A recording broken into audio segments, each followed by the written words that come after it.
Hey, remodelers, this one is for you. We're going to have a kitchen and we're going to have a bathroom example. And we're going to go over how you can create these cost groups and assemblies that are going to be estimate templates for each one of your core services. Ideally, if you're a remodeling contractor, you have one for kitchens, bathrooms, full house remodels, additions, you kind of name it, that depending on the situation, you're able to import your cost group and assembly and easily speed up that estimating process. I think for modeling, custom home builders, you have one of the most difficult estimating processes out there. So the best way to speed this up is to have a rinse and repeat process using these cost groups and assemblies. Remember, step one is to build out your cost catalog, okay?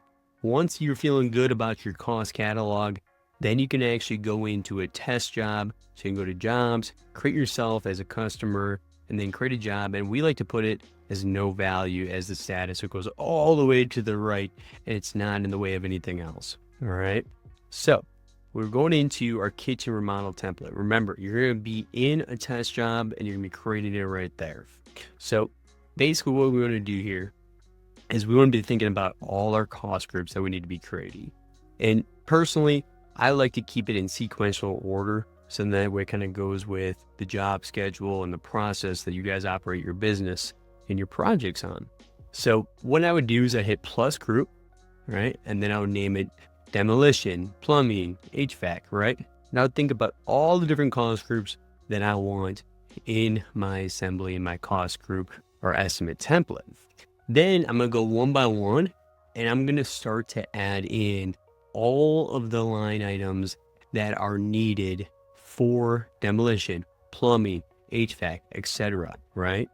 And the best way to really go about this is, if you're using subcontractors, you can see here, subcontractor HVAC.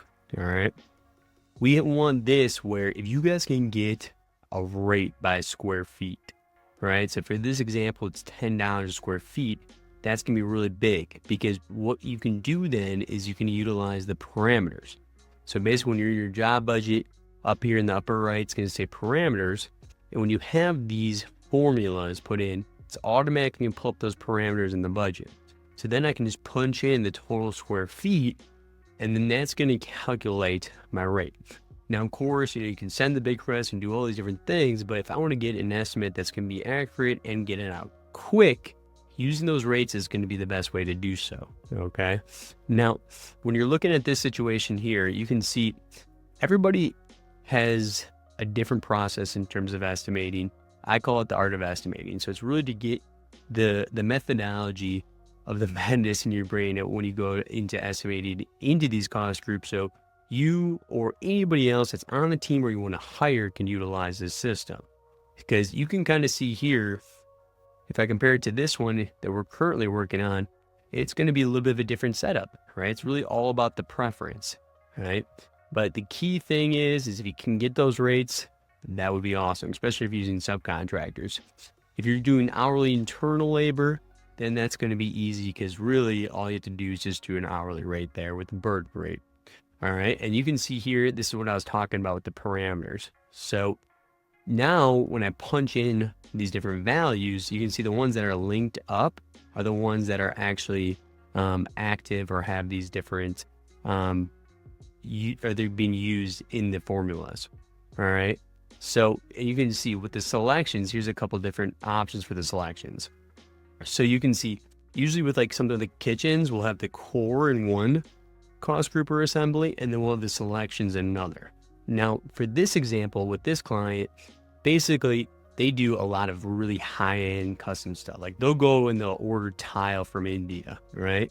So he prefers it where they're just basically doing a write-in, and then he also uses allowance to kind of go off against the budget.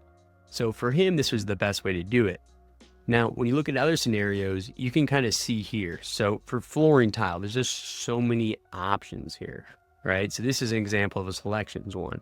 So we got tier 1, right? So if I close tier 1, you can see here, and just in tier 1 alone, there's all these different options, right? So it can get pretty complex pretty quickly. So my suggestion is you kind of have to narrow down your product selection options to make it easier for the customer if you're going to be utilizing it that way, or have them do different writings against allowances. All right. So really think about it. Like, hey, for tile, could we do a tier 1, tier 2, tier 3? Now, it doesn't necessarily have to be colors, because once they select it, then you can do another selection for the colors. But still, there's so many options that we can slim it down and cut it down. It's just going to be easier for everybody. So I highly suggest either you're using allowances and having write-ins, or doing some kind of selections where you're able to narrow down, hey, what options are the best options for the customers that we can narrow it down in and offer them. Because otherwise, for just flooring tile, let's see here, we're looking at 463. Yeah, so it gets pretty big pretty quickly. So really think about that process and how you want to go about it before implementing that in with the selections. I appreciate you guys. If you need any help with this, go to better-boss.ai and schedule a free growth audit. We'd love to help you guys out. So best of luck out there and keep killing it.